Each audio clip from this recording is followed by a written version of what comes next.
Двое? Они легкие. Все, я за уже выпил. Это помогите, ребята. Что вы ноги? Поднимай. Давай. Все, поехали. А легкий голова.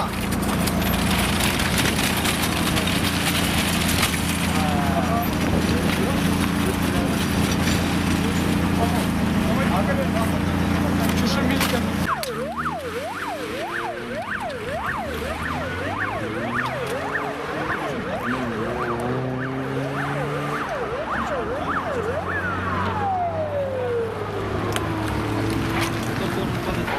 Какая разница, собрали вместе девушек?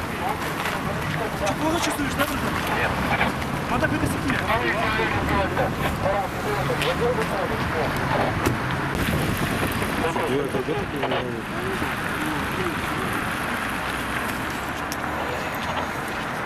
Тридцать 35 лет.